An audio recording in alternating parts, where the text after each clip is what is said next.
¿Será mito o realidad que los hombres a los 40 empiezan a tener cambios físicos, sexuales y psicológicos que pueden afectar su calidad de vida? Los especialistas dicen que al llegar a los 40, no solo las mujeres pueden vivir una crisis por la edad, también los hombres sienten que algo empieza a cambiar porque pueden experimentar disminución en el deseo sexual, disfunción eréctil, pérdida de energía, disminución de masa muscular, osteoporosis, trastornos del sueño y cambios de humor. Pero, ¿saben los varones por qué tienen estos síntomas? ¿Acuden al especialista para informarse? Hoy, en Diálogos en Confianza, hablaremos sobre los cambios hormonales en los hombres, cuáles son y por qué ocurren. Bienvenidos a Diálogos en Confianza. Qué gusto estar con ustedes un lunes más. Soy José Bandera Quijano y el tema de hoy me parece muy interesante. Señoras, se van a sentir muy tranquilas y les pido que sienten a su marido a ver el programa con ustedes y si no, que lo vean más tarde en la repetición, porque vamos a hablar de cambios hormonales en los hombres. Siempre que hablamos de hormonas y edad, ¿qué pensamos? En mujeres y les echamos la culpa de mil cosas que pasan. Pero ¿qué nos pasa a nosotros los hombres después de cierta edad? Ahorita vamos a ver cuántos años, a partir de qué edad empiezan a ver estos cambios, cómo se manifiestan y si tiene que ver con cómo nos sentimos, cómo reaccionamos, tiene que ver con el humor, qué pasa con la actividad sexual, etcétera. Todo esto lo vamos a platicar el día de hoy aquí en Diálogos en Confianza. Está conmigo Óscar Virués como todos los lunes. Hola, Óscar. Muy buenos días, me da mucho gusto saludarte, Pepe. Igualmente, bueno, desde luego a nuestras y nuestros especialistas. A todas las personas que hoy nos acompañan, es un placer iniciar Diálogos en Confianza hoy lunes. Y es un tema bien importante porque además creo que los hombres somos de, ¿cómo va a ser hormonal? ¿Cómo yo voy a tener un cambio hormonal? No. Debe tratarse de otra cosa. Ya comienzo a envejecer, ¿no? Por ahí no sé cuántas dudas habrá. Pero durante el programa, precisamente hoy hablaremos de todo lo que comienza a ocurrir y que no sabemos qué pasa. Porque además difícilmente los hombres acudimos al médico. Esa es otra realidad. La dirección para seguir el programa en vivo a través de internet es www.canal11.mx/diálogos. El número telefónico es el 51 66 40 00. Saludo con mucho gusto a todas mis compañeras y compañeros allí en el centro de contacto con la audiencia. Por supuesto también a quienes nos siguen a través de la señal internacional de este canal. Y estamos listos para recibir pues sus comentarios y sus preguntas.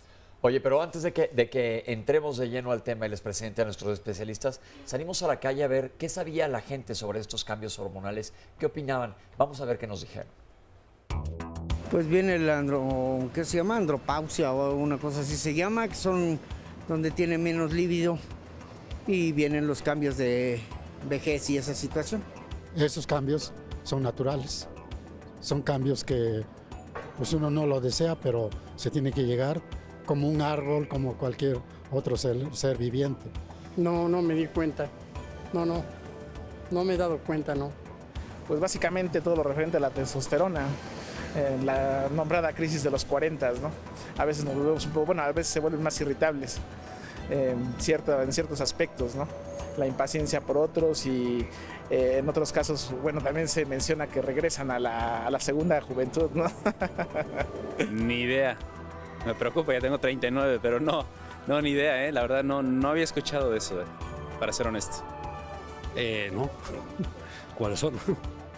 Pues sí lo sé, mira, tengo 60 años y le sigo trabajando y no me he preocupado por esos cambios, o sea, y yo, pues la mera verdad, sigo funcionando. No muy bien, pero sí lo siento. A veces mucha fatiga, falta de apetito sexual, cosas así. Pues no sé si sea similares a un poco que habla de las mujeres.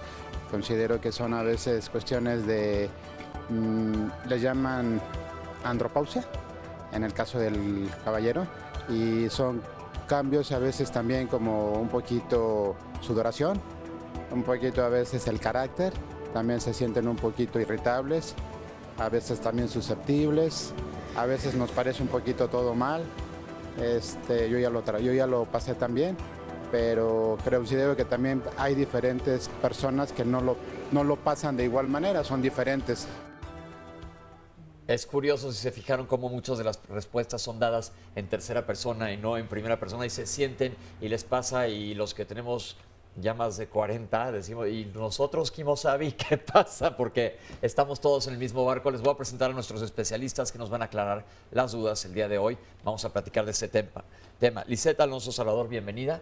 Muchas gracias, doctor. Lisette es endocrinóloga y bióloga de la reproducción de la Clínica Chirurgie and Medical, miembro de la Sociedad Mexicana de Nutrición y Endocrinología, AC.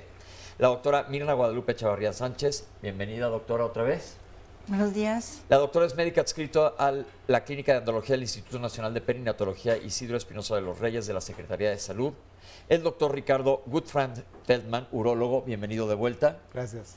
Y finalmente David Barrios, médico sexólogo, bienvenido de vuelta. Gracias, José. Hoy tenemos puros invitados que ya los hemos tenido, ya conocen perfectamente bien la dinámica del programa. Entonces, arranquémonos, doctores. ¿Qué es esto de los cambios hormonales en hombres? Primero que nada, mi pregunta es, ¿por qué no se habla? Bueno, lo primero que me gustaría decir es que efectivamente los hombres, como un rasgo de la vieja masculinidad y del machismo, somos reticentes. Nos oponemos a reconocer procesos de envejecimiento, porque finalmente el tema es ese. Los seres humanos empezamos a envejecer a los segundos después de haber nacido y después de la tercera o cuarta década de la vida se acentúan algunos cambios. Los hombres tenemos pavor, si no es que un miedo atroz, a reconocer esos cambios y muy a menudo los soslayamos, los escondemos o nos hacemos guajes, como decimos en mi pueblo. Y esto unido a la también resistencia a acudir a las revisiones periódicas ordinarias, a acudir a la médica o al médico a hacerse revisar, pues conforma un panorama un tanto complejo que hace que efectivamente los hombres no estemos asumiendo con responsabilidad pues estos cambios que se producen y que no necesariamente, como veremos en el curso del programa, son patológicos. Algunos ni siquiera tienen esa categoría, pero el miedo es tal que mejor decimos yo no le entro. Claro, yo lo que opino es que genéricamente, lo platicábamos en otros programas, los hombres no se enferman. Entonces tienen este periodo, esta brecha donde no van al doctor y que verdaderamente el declinar de las hormonas tiene un impacto social, tiene un impacto sexual, tiene un impacto cognitivo y obviamente es algo que les asusta porque no están acostumbrados a pensar que pueden ni declinar con la edad ni sentirse enfermos. Porque además es la brecha donde todas las enfermedades que vamos heredando van a empezar a expresarse y que van a hacer que las hormonas tengan mayor problema, mayor deterioro. ¿Qué tanto existe también mala información o poca información, información errónea? Porque no es una información de fácil acceso. Ahorita lo vimos cuando salimos a preguntar en el sondeo a la gente en la calle, pero si preguntamos desde el término andropausia, ¿es el término correcto? No. Yo digo que no. Yo digo que sería más útil y más conveniente decir síndrome de déficit en la producción de andrógenos, particularmente la testosterona. El término andropausia, que se ha popularizado mucho, creo que tiene problemas tanto semánticos como clínicos, pero yo ya no entraría tanto en esa discusión porque se ha generalizado tanto entre los especialistas sobre todo, que ya decimos andropausia y no nos pelearemos creo por eso, pero sí tiene sus asegúnes. Sí, es un déficit que va dando, más que un déficit, va declinando paulatinamente la hormona masculina. Entonces, verdaderamente no es que haya un cese completo. Más que una andropausia, podríamos decirle un climaterio, porque climaterio es la serie de signos o síntomas que hay alrededor de la menopausia. Y el climaterio masculino va a ser eso, los signos o los síntomas alrededor de que se va bajando poco a poco la testosterona con la edad. El término de andropausia quizás es un término que fue acuñado como para ponerle una similitud con la menopausia de la mujer. Básicamente ese es el término. Y creo que es un término válido para pues, hablarlo en el común de la gente. Los especialistas podremos a veces pelearnos si es correcto o no el término, pero creo que es algo que engloba muchas cosas que pues podemos hoy desmenuzarlas. Y hablando de la ibas a decir algo, perdón. Sí, bueno, quería reforzar lo que mencionó la doctora acerca del tema o el término como tal de andropausia, porque no hay un cese abrupto de la producción de testosterona, sino existe un cese paulatino que puede empezar desafortunadamente para algunos desde los 40 años o incluso desde los 30. Entonces el cese puede ir desde esa etapa hasta los 80 años o la edad en que viva la persona. Esa es la pregunta que seguía, que les quería yo hacer, porque se habla de la crisis de los 40. Híjole, ya a los 40 ya llegué a la cúspide de mi vida y de aquí para abajo todo, ¿no? En muchas maneras. ¿Cuándo? ¿A partir de cuándo es lo normal? Tenemos un pico de testosterona y a partir de cuándo empieza a declinar. Bueno, yo antes de hablar estrictamente de lo que serían los déficits o la reducción paulatina de la testosterona, yo diría que ante todo la crisis de la edad mediana tiene que ver con un asunto psicoafectivo y cultural, puesto que no necesariamente la reducción de testosterona va a determinar problemas físicos orgánicos. Me refiero a lo siguiente, la crisis de la edad mediana se relaciona cuando un hombre asume la idea de que está envejeciendo y que este envejecimiento es fatal. Por lo tanto, sus emociones, sus ideas, sus sentimientos, su desempeño social, su vínculo con la pareja, la manera en que acomete sus relaciones sexuales se ve afectada porque tiene la noción muy metida de que está en decadencia, lo cual no necesariamente es cierto. Esto lo quiero subrayar mucho porque a veces caemos también en la idea funesta de que llegamos a los 40 o 50 años y vamos en declive, y no es así. De hecho, hablando estrictamente de los aspectos orgánicos, los cálculos más conservadores hablan de un 5% de los varones que tienen afecciones en el terreno físico por el déficit de testosterona, y los más amplios hablan de un 30%. Entonces no quiere decir tampoco, como bien apuntaba Mirna, que es algo general, que es abrupto, que es instantáneo. No es así, ni es en todas las personas. Pero un varón que dice, bueno, pues ya me canso más al correr, o ahora me tardo más en tener una erección, o ahora me percato que ya mi recuerdo, sobre todo de cosas muy cercanas, son más difíciles, como que me falla la memoria, como que ahora me siento más fatigado, indudablemente repercuten en dos cosas muy importantes. Una, en su concepto de virilidad, me siento menos hombre. Esa es la idea general. Y por otra parte, como estoy en decadencia, pues ya no la hago. Y entonces emocionalmente también hay una repercusión muy importante que sería, me parece, lo más básico, lo más fundamental en la crisis de la edad mediana. Yo creo que es muy interesante esto que mencionan. ¿Por qué? Porque estamos hablando de creencias, básicamente. Hay cambios físicos, como lo vamos a hablar ahorita, existen los cambios físicos, pero estamos hablando de creencias muy arraigadas que tienen un impacto importante en este tema. ¿Por qué? Porque hasta es un poco tabú. Ni siquiera se habla. Sí. Uno mismo lo esconde. ¿Qué dices? Yo ya cumplí 50 y los lentes, estamos hablando de esto, de repente es otro cambio, ¿no? De repente la vista empieza a dejar de funcionar. Son cambios que no podemos tapar el sol con un dedo. Por supuesto que no. ¿Cómo podemos hacer sociológicamente, me estoy saliendo de lo físico un poco, para que la gente que nos esté viendo cree conciencia de que pues, no es algo malo? Yo creo que hace falta fomentar una cultura del envejecimiento como un proceso natural que no representa decadencia.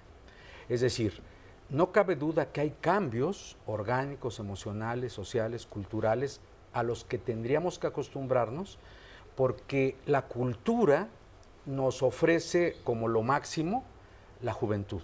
Es decir, el músculo firme, la ausencia de canas, la piel bien hidratada, etcétera. De tal manera que cuando se presenta una imagen de derrota, de reducción, de decadencia, es lo peor, es lo nefasto, es lo más terrible. De tal suerte que muchas personas le tienen un pavor tremendo al paso de los años. Hay quien dice, y creo que tiene razón, que la gente le teme más a la vejez que a la muerte. Entonces, cuando aparecen algunos signos, algunos datos concretos en el propio cuerpo, cuando la imagen que se refleja ante el espejo ya no es la misma que hace 20 o 25 años, las personas empiezan a sentir mal en lo emocional. Y muchas veces, si se acompaña de un abandono a aspectos orgánicos que sí hay que atender, por supuesto, entonces ya el cuadro es completo.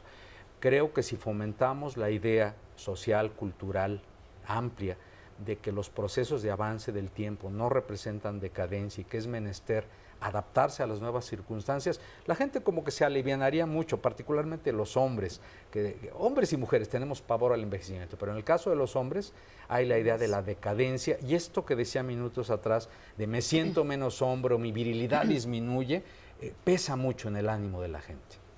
Verdaderamente, yo quiero retomar lo que comentaba hace un rato.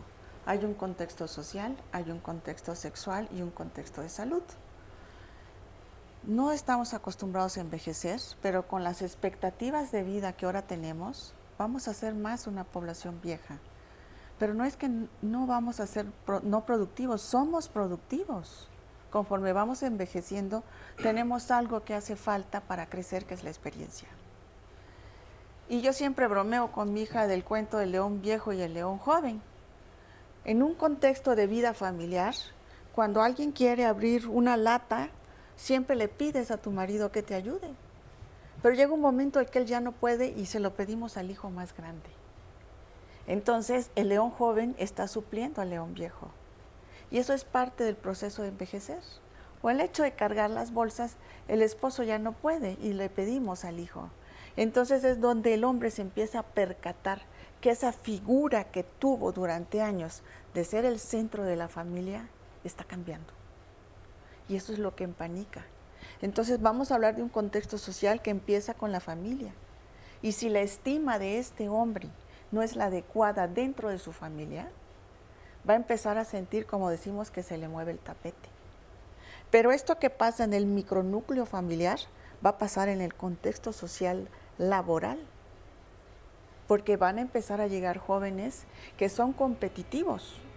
Pero ahora con el cambio de las nuevas tecnologías y de la educación tecnológica, pues estamos en rezago muchos de los que somos de la generación antigua.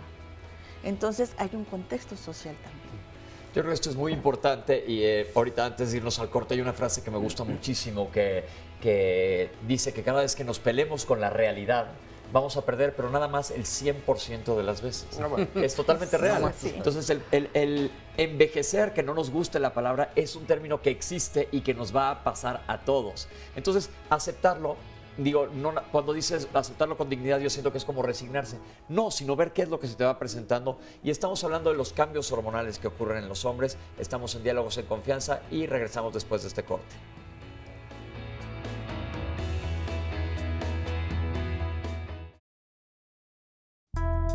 En la niñez la cantidad de hormonas que tenemos prácticamente es nula, de hormonas sexuales. En la pubertad estas empiezan a incrementar gracias al estímulo de la hipófisis que produce hormona luteinizante y hormona folículo estimulante. Estas estimulan al testículo y empieza la formación de espermatozoides y también empieza la producción de testosterona. Esto es alrededor de entre los 10 y los 12 años empiezan esta producción hormonal y se va incrementando hasta llegar a los 14, 15, 16 años donde ya tenemos niveles iguales, similares a los del adulto.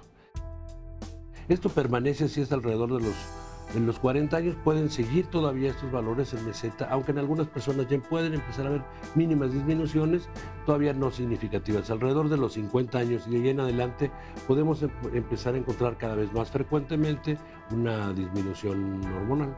Alrededor de los 50 disminuye la producción de testosterona, empieza a disminuir un poco, pero esto como reflejo de lo que está pasando a nivel de la hipófisis, a nivel del cerebro, a nivel de la producción de hormona luteinizante y folículo estimulante, se siguen estimulando al testículo, pero cada vez la producción hormonal en el testículo es menor.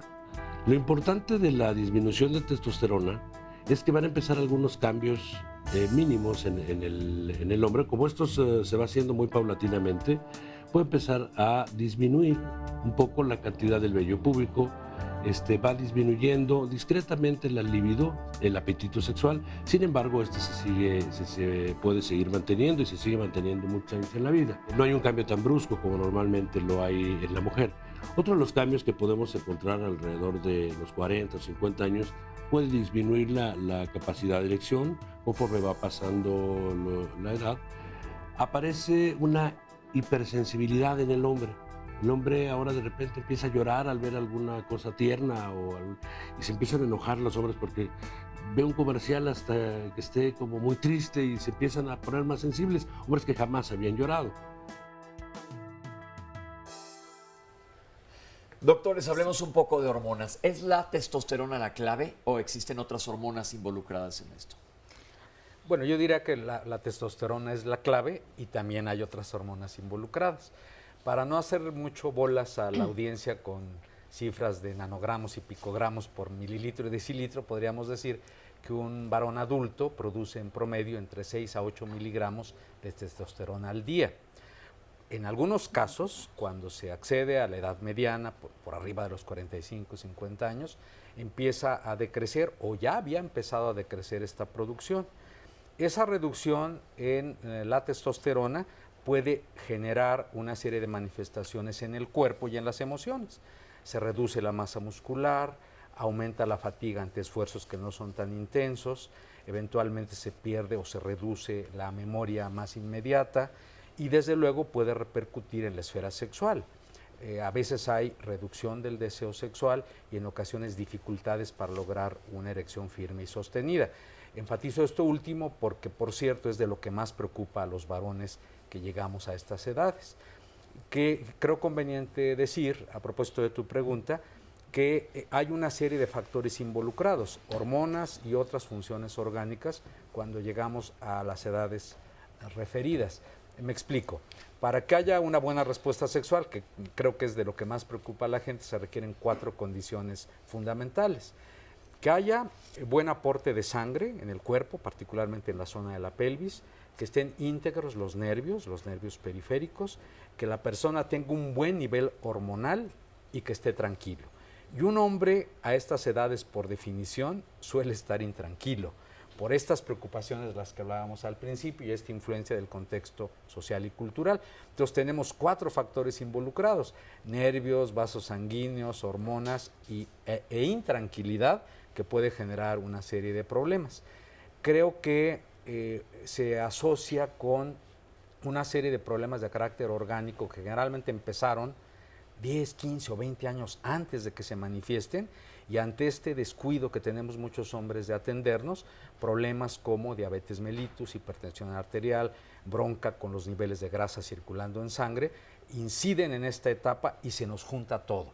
De manera que juntándonos todo esto, con la intranquilidad, con los problemas hormonales y de otra índole, el cuadro es muy completo y solemos asociarlo, sí, a las cuestiones de los procesos de envejecimiento.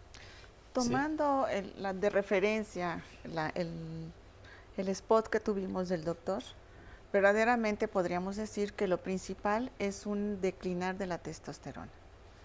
Esto puede estar dado porque no salga bien la LH de la cabeza, o sea, una alteración en el hipotálamo hipófisis. Una glándula que tenemos en el cerebro que se llama hipotálamo hipófisis, o que el testículo, la célula productora de la testosterona, ya empieza también a envejecer y no produzca la testosterona como debe de ser, a pesar de que tenga el estímulo de la LH del hipotálamo y la hipófisis, o que haya una combinación de las dos cosas. Que en este circuito, como en los cables de una casa que se va haciendo vieja, no haya una buena comunicación y no se pueda ver una producción adecuada de la testosterona. A mí me gustaría añadir un quinto factor quizás a lo que dijo acá el doctor, que es tener con quién, ¿no? Porque hablamos de hormonas y hablamos de circulación y hablamos de todo un contexto y tenemos que tener también con quién.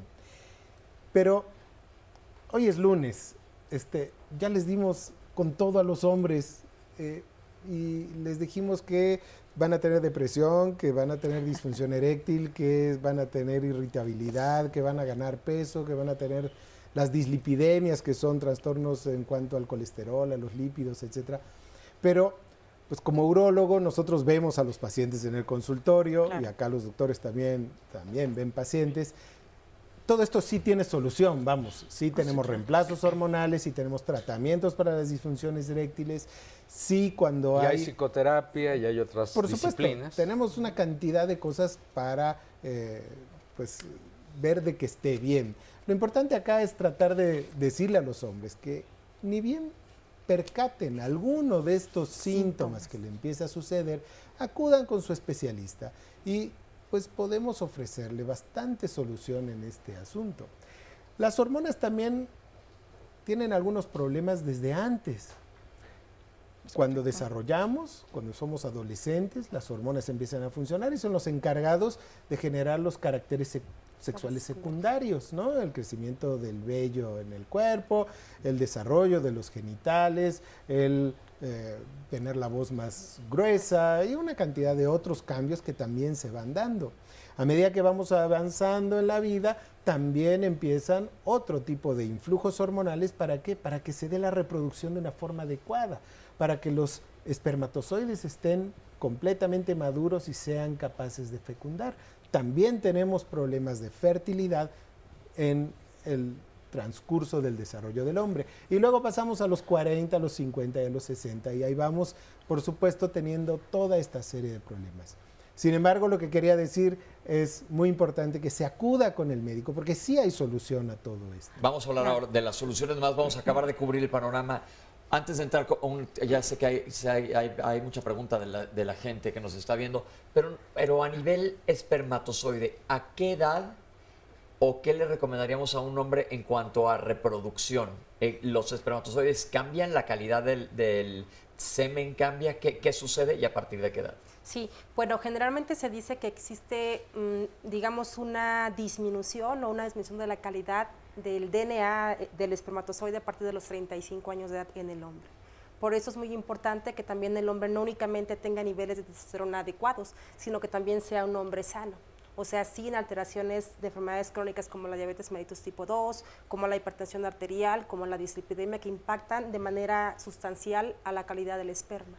¿Y esto qué repercusión puede tener vamos a pensar como si una mujer fuera a cierta edad al ginecólogo y dice me quiero embarazar a tal edad, a un hombre qué se le recomendaría? El hombre sabemos que puede ser fértil a cualquier edad, ¿no? Pero a eso voy, pues sí, porque luego vemos octogenarios, que tienen una novia de 20 y tantos años y tienen un bebé. Yo considero que aquí hay algo muy importante. Sí.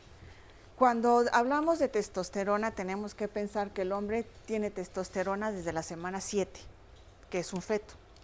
Entonces, tenemos deficiencias de testosterona fetales, tenemos deficiencias de testosterona puberales, tenemos deficiencias de testosterona en la etapa reproductiva y tenemos deficiencias de testosterona ya en la etapa adulta.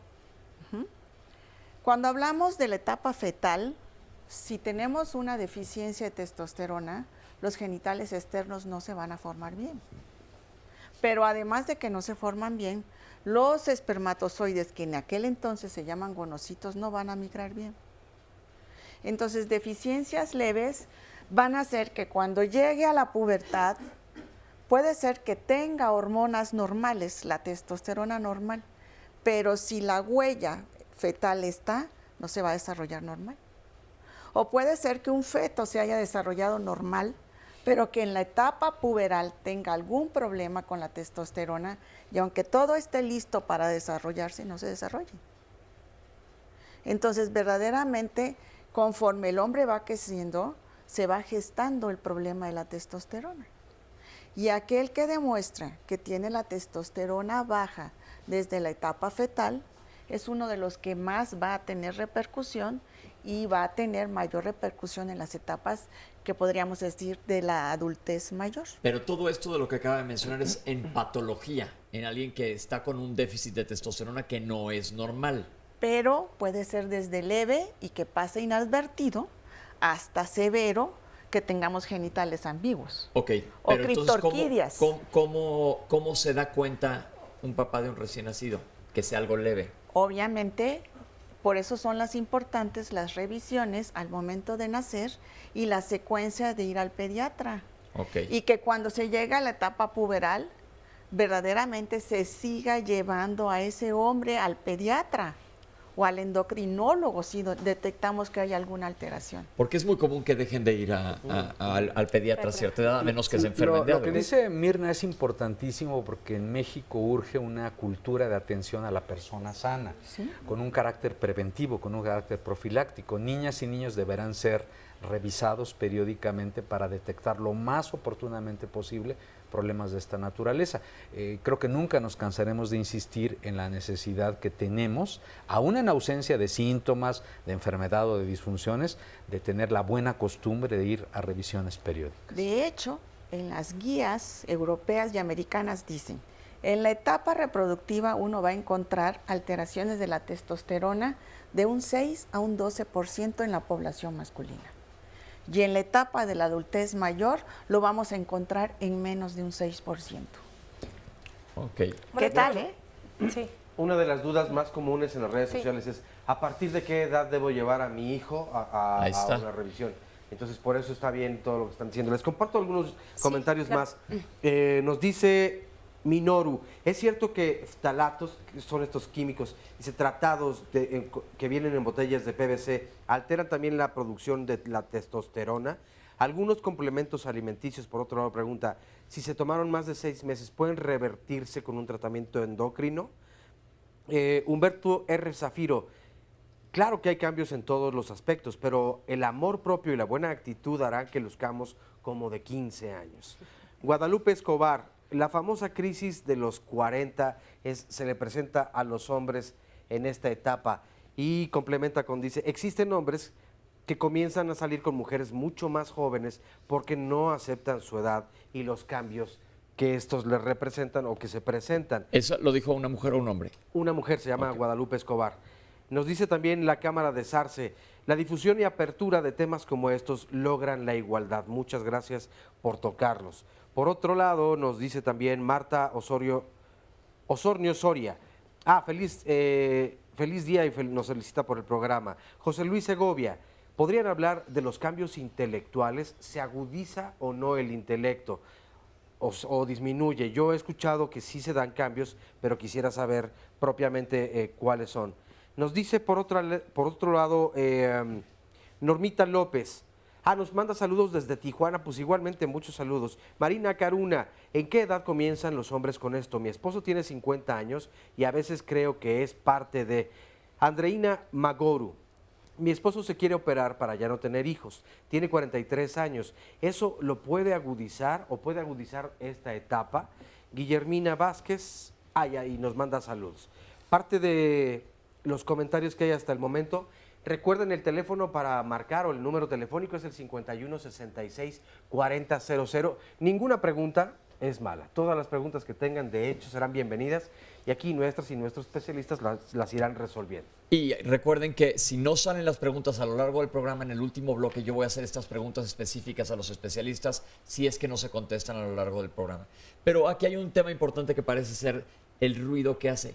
¿Cómo? Ya dijimos que lo ideal es que te vayas checando en diferentes etapas de la vida. Ya dejamos pubertad. Cuando eres adulto, y yo que siempre estoy promoviendo la prevención, es muy poca la gente que va al médico porque ni siquiera sabes cuándo. Yo me acuerdo, por ejemplo, el urólogo. Cuando yo era residente y fumábamos, porque en ese entonces era como de moda, ahora es pésimo fumar, siempre te decían los urólogos, dame un cigarro, soy urólogo, me lo vas a agradecer porque eventualmente vas a ir a dar a consulta con el urólogo. Pero ¿hasta cuándo? Hasta que tengas un síntoma. ¿Qué se le recomienda a un hombre de 40 años que vaya al médico? ¿Cuándo o a partir de qué edad empezarse a checar? Yo creo que todos nos deberíamos de checar una vez al año. ¿Con quién? Podría ser con un médico general, que es el primer contacto. Un médico familiar, que es un primer contacto.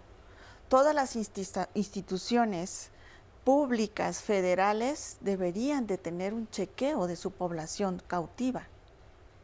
Es decir, con una biometría, una química sanguínea, y si estas salen alteradas o el paciente tiene algún síntoma de que se siente mal, checarlo.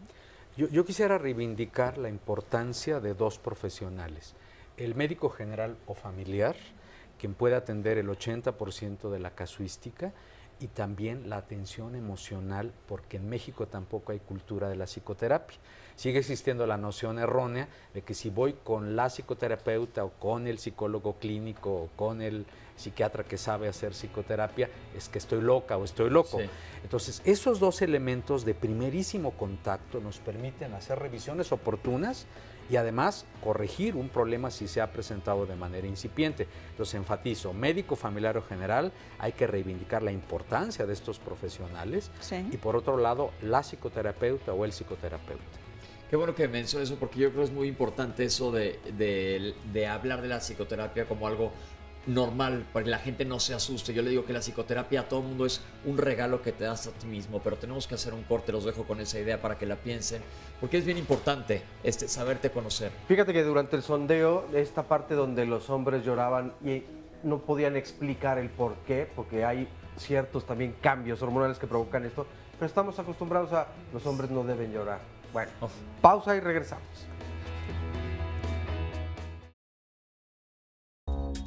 La testosterona es la hormona masculina, es la que se encarga de muchas funciones en el cuerpo, no solamente de líbido y erección, que es lo que originalmente se piensa, se encarga de muchas funciones a nivel cognitivo, a nivel de la grasa corporal, función del hígado, colesterol, etcétera, pero básicamente es la hormona masculina. La testosterona va cambiando a lo largo de la vida, empieza su pico principal en la adolescencia y de ahí se deben todos los caracteres sexuales secundarios de los adolescentes y del hombre en general. Realmente las funciones de la testosterona van encaminadas a mejorar funciones cognitivos, se encarga de mejorar función a nivel musculoesquelético, a nivel del hígado y obviamente todas las funciones propias de reproducción, de producción de espermatozoides y de líbido y erección que tiene el hombre. La testosterona es primordialmente producida por el testículo. Una muy pequeña parte se produce por unas glándulas que se llaman glándulas suprarrenales, pero realmente estas solo producen el 5% de la testosterona del cuerpo. La producción de testosterona es principalmente producida en la noche, por eso cuando uno se va a hacer un nivel de testosterona en laboratorio es ideal hacerlo temprano en la mañana y tener una muestra que sea en las primeras horas del día para realmente tener una muestra valorable de testosterona, ¿no? Hay una enfermedad o una situación que se llama síndrome metabólico, que se asocia básicamente a problemas a nivel de colesterol, aumento en los niveles de azúcar en sangre y obesidad, también presión alta. Son básicamente lo que engloba el síndrome metabólico. Nosotros sabemos que aproximadamente 50% de los hombres que tienen este síndrome metabólico pueden tener deficiencia a nivel de testosterona y tener cierto nivel de hipogonadismo, que realmente es lo que hoy en día conocemos como andropausia, como uno de los términos que se le ha dado, ¿no? Lo que nosotros recomendamos a pacientes que han perdido el líbido o están teniendo problemas de erección es acudir a un médico, y principalmente aquí los que lo vemos nosotros somos los urólogos, porque tenemos que darle un enfoque desde el punto de vista de testosterona y abordar todas las pruebas necesarias para poder descartar un síndrome metabólico.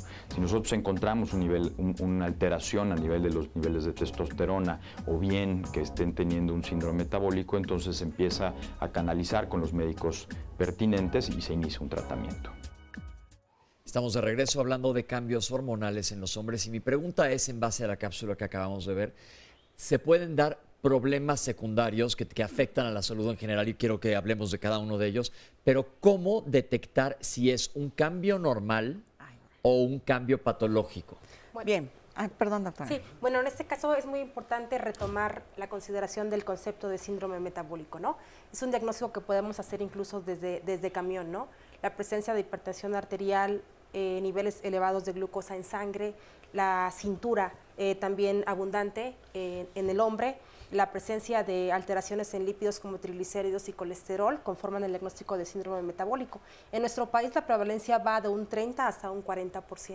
Esta entidad se relaciona a la disminución de los niveles de testosterona, por lo cual es muy importante también diagnosticarla oportunamente para valorar que únicamente la causa del hipogonadismo o valores bajos de testosterona en sangre no son alteraciones propias de la edad.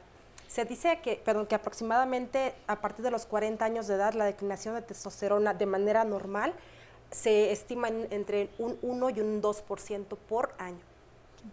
Yo quisiera hacer un matiz respecto a lo que se veía en la cápsula. Primero decir que debemos hablar de la libido, no del líbido. Y luego decir que la testosterona no es la hormona masculina, puesto que está presente en los dos géneros, con predominancia, como hemos venido viendo en el programa, en los varones. Luego, algo muy importante, ahorita mucha de la investigación médica está centrada en algo que llamamos la lesión del endotelio vascular. la capita de células que reviste internamente a los vasos sanguíneos, porque su daño va a implicar lo que llamamos síndromes de resistencia a la acción de la insulina, es decir, diabetes mellitus, hipertensión arterial y dislipidemia, estas alteraciones con triglicéridos, colesterol, etcétera, etcétera. Y que si bien no están asociados necesariamente al proceso de envejecimiento, sí tiene que ver con una serie de factores reversibles que bien podríamos evitar al llegar a los 40, 50 o más años. Me refiero al tabaquismo, la vida sedentaria, la comida rica en grasas y en carbohidratos pobres, etcétera, etcétera. Es decir, todos estos factores pareciera que son parejos o que van con los procesos de envejecimiento, pero no necesariamente es así. Y como bien apuntó la doctora, el asunto con la testosterona podría influir en estos aspectos y también en la función sexual, que es tan importante. Yo quiero hacer hincapié en algo, ya que estamos hablando de palabras y de semántica. Hablar de déficit significa casi que no hay. Y no es un déficit, es una disminución. Bueno, déficit significa disminución, ¿eh? Ok. A mí me gustaría también echar un poquito de cuidado sobre todo esto, porque si decimos que hay una disminución, pues la gente se preguntará, bueno, ¿y por qué no le damos testosterona y se acabó el problema? Exacto. Acá sí tenemos que quedarnos muy en claro. Hemos visto, por lo menos los urólogos en el consultorio, que viene mucha gente tratados con testosterona por gente que ni siquiera es médico. No nos olvidemos que la testosterona es un anabólico y se lo ha utilizado indiscriminadamente. Hay veces se lo dan en los gimnasios y en lugares para generar y crear masa muscular. Hay veces que se lo dan, inclusive me han llegado al consultorio pacientes que han estado tomando testosteronas para uso veterinario, ¿no? Que viene en el frasquito y dice para uso veterinario. Y esto hay que tener mucho cuidado, por favor. La testosterona debe ser indicada exclusivamente por un médico y por un médico que conozca de este tema. Hay varias especialidades que se conjuntan para poder recetar una testosterona. La testosterona es una hormona. Como es una hormona, cuando se le da de forma exógena desde afuera, el cuerpo, el cerebro, reconoce de que hay testosterona, entonces dice, yo ya no voy a fabricar testosterona. Entonces ahí tenemos un círculo vicioso que empieza a funcionar, por eso los reemplazos de testosterona son muy buenos, son muy efectivos, pero deben estar en manos especializadas. Yo quisiera ir todavía más lejos, perdón, doctor. Ricardo, por lo siguiente, hay médicos, hay facultativos de la medicina que parece que obedecen ciegamente las órdenes de la industria químico-farmacéutica y que dan terapia de reemplazo androgénico con testosterona sin que realmente se necesite. Es decir, hace falta profundizar este estudio. En mi campo lo veo mucho, en la sexología clínica, porque hay consultantes, hay pacientes que presentan problemas de inhibición del deseo o de disfunción eréctil. Al profundizar en el estudio observamos que ni hay déficit de andrógenos y ya algún médico les ha prescrito o parches o inyecciones o pastillas erróneamente, y que ese consultante, ese paciente con un buen proceso de psicoterapia sexual sale adelante y supera tanto la inhibición del deseo como la disfunción eréctil. Muchas de las veces tiene una etiología, una causa por ansiedades ansiógenas. Lo que hay que buscar es la causa, diagnosticarlo adecuadamente. Eso es muy importante. Verdaderamente, me voy a regresar. Hablábamos del con qué doctor ir, cuál es el primer contacto, y verdaderamente tendríamos que pensar, como decía la cápsula, dónde actúa la testosterona. Actúa a nivel cerebral, en todo lo cognitivo, ¿verdad? Actúa a nivel hepático, con toda la producción de proteínas. Actúa a nivel renal, con la función renal y la formación de una hormona que nos va a ayudar a formar sangre. Actúa en los huesos, en todo lo que es el recambio del calcio. Actúa a nivel muscular, para tener masa muscular. Actúa a nivel de los folículos pilosos. Actúa en todo el organismo del hombre, para acabar más rápido. Entonces, los síntomas van a ser precisamente buscar los órganos donde principalmente actúa. Yo les digo a ustedes, estamos hablando tratamientos y todo. Si en este ir y venir de esta vida cotidiana los hombres están durmiendo 4 horas o 5 horas, ¿van a producir bien su testosterona? No. La respuesta es que no, porque la producen mientras duermen y se necesitan varios picos que se producen cada 90, 120 minutos, 4 a 6 por noche, para que haya una producción adecuada de testosterona.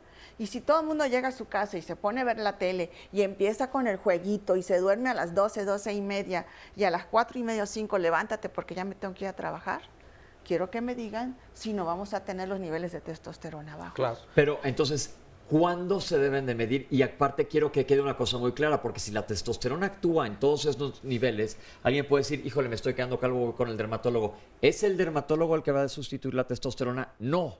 Aquí lo que queremos es que lo maneje el especialista. ¿Cuándo se deben de medir niveles de testosterona? Acá tenemos un problema fundamental que yo siempre digo que hay un número que no entra dentro del otro. ¿Cómo es esto? En México pues somos 120 millones de habitantes, más o menos. La mitad somos hombres, 60 millones, sí, de los cuales probablemente pues haya 20 millones que están por encima de los 40 o 50 años. Urólogos certificados somos aproximadamente 1,200. Andrólogos probablemente seamos muy 3 certificados, poquitos. 3. Por eso. Entonces, digo, ¿cómo hacer para que 20 millones consulten a 1,000 y tantas profesionales? Es muy complejo esto.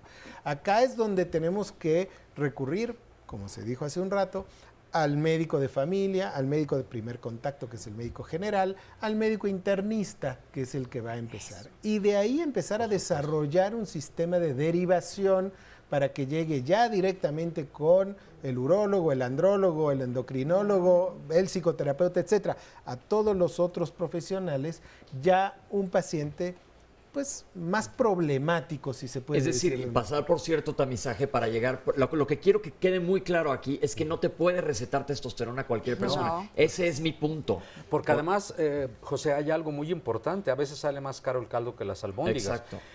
Hay una cosa, yo no le puse ese nombre, lo juro, que se llama hipogonadismo hipergonadotrófico. Ese nombre horrible tiene que ver con el hecho de que alteramos el sistema de retroalimentación y entonces favorecemos que centralmente la hipófisis y el hipotálamo reduzcan la producción. Que es lo que comentó el doctor, estímulo. Exacto. Y entonces, al administrar testosterona, el efecto paradójico negativo es que la persona reduce finalmente sus niveles de la hormona en sangre. Por eso, los doctores aquí presentes, y yo me sumo, es fundamental que insistamos en la pertinencia de que la gente vaya con profesionales capacitados, certificados, que se haga los estudios idóneos y que además reciba una explicación racional, porque a veces también hay clínicos que responden a la petición del paciente. Sí, pero no les hemos respondido a ellos cuándo y cómo deben de estudiarse. Ok, si yo estoy diciendo que el primer contacto es un médico general y tengo una biometría hemática, y tengo además una química sanguínea, dijimos, función hepática en la química sanguínea,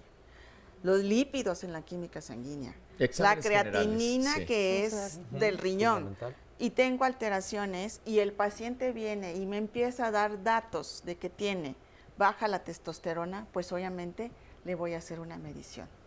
Pero si estamos hablando que el problema del declinar empieza alrededor de los 40 años, lo correcto sería ir, si me siento mal, o con un endocrinólogo, o con un urólogo, con un andrólogo, o con un internista. Verdaderamente, me gustaría, no debemos de ser acaparativos, porque agarramos a un paciente y no lo queremos soltar, nosotros mismos médicos, cuando debemos de ser un trabajo multidisciplinario y en equipo. Si me permiten, bueno, aclarar un punto, algo muy importante que estamos, creo que dejando pasar es a quién tratar y a quién no. ¿Cómo hacemos el diagnóstico de la andropausia o el término que queramos apropiar o deficiencia parcial de andrógenos en el adulto mayor? El diagnóstico es clínico, o sea, por la sintomatología en base a un cuestionario que es subjetivo.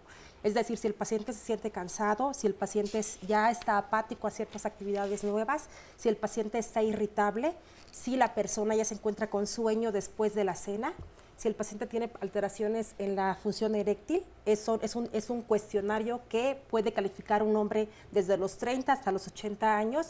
Y luego el siguiente paso es la determinación de testosterona en sangre, entre las 7 y 11 de la mañana. ¿Sí? Obviamente en un estado fuera de estrés y con un perfecto sueño de por lo menos 8 horas. Para meter un poquito más de ruido en este tema y complejizar un poquito más, inclusive a veces no nos ponemos de acuerdo en cuál es el valor normal de la testosterona. Partimos desde ahí, que los especialistas todavía nos peleamos desde dónde es un valor normal y hasta dónde es un valor normal. Y si la testosterona total que medimos o si la testosterona que está libre circulando, la unida en proteínas, etcétera, cosas muy técnicas que no me gustaría entrar. Pero no tenemos un valor que diga a partir de tanto se da y a partir de tanto otro no. Y por otro, y para meter más ruido todavía, para evitar este uso indiscriminado de la testosterona, si vemos que a los hombres después de los 40 o 50 o 60 se le va a dar un reemplazo de testosterona, no nos olvidemos una patología muy frecuente que es el cáncer de próstata. Es uno de los cánceres más frecuentes en el hombre y, para ponerlo en términos sencillos, la gasolina que hace que se prenda la próstata es la testosterona. Entonces, ahí tenemos que ser extremadamente cuidadosos en ver a qué paciente vamos a darle tratamiento y a qué paciente no. En los exámenes antes de dar testosterona a un paciente, tiene que pedírsele un antígeno prostático. Y tenemos que controlar los antígenos prostáticos anteriores para ver si ese antígeno está subiendo o no, etc. Esto es bastante complejo. Por eso no podemos poner un parámetro o una regla o un guideline en decir a este paciente lo vamos a tratar si tiene este valor, este y este. Es un enfoque holístico, es un enfoque individualizado. Donde tenemos que ver a cada paciente. Aquí hay algo muy importante. Si vamos a hablar, hay dos cosas, como ya estábamos diciendo. Hay niveles y hay síntomas. La Academia Europea y la Academia Americana se han puesto en un contexto y hablan de corte de 12 nanosmol por decilitro, o por litro, perdón, nanosmol por litro. Dicen que aquel que tenga menos de 12 es un paciente que sí tiene la deficiencia o baja la testosterona.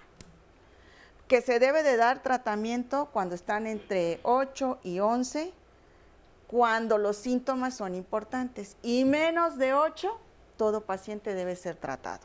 A menos que tenga un problema prostático. Pero, claro. Pero, volvemos a lo mismo. También dice que se deben de hacer 2 mediciones y que para hacer un diagnóstico. Pero enfatizan que si el paciente tiene síntomas, lo mejor es dar tratamiento. Pero aguas. El tratamiento hay que ver si no está hemoconcentrado, hay que ver cómo está el antígeno prostático y diferentes marcadores para saber. Volvemos a lo mismo, se tiene que dar el tratamiento, tenemos que hacer un corte, ahorita seguimos hablando de esto, pero el tratamiento lo tiene que dar un especialista. Por favor, esto es clave. Oscar, ¿algunas llamadas antes de irnos a corte? Pues sí, bueno, hay algunas llamadas. Lo que pasa es que en este momento justamente las tabletas se pusieron en huelga y dijeron necesitamos un reemplazo hormonal y fueron a dárselos. Pero bueno, parte de lo que nos han comentado durante el programa de lo más solicitado es precisamente ¿cuál es el especialista al que debo acudir independientemente de mi problemática? Pero yo identifico una baja hormonal, entonces ¿a quién debo asistir? ¿Con qué frecuencia? En fin. Y tenemos más comentarios, pero después de esta pausa.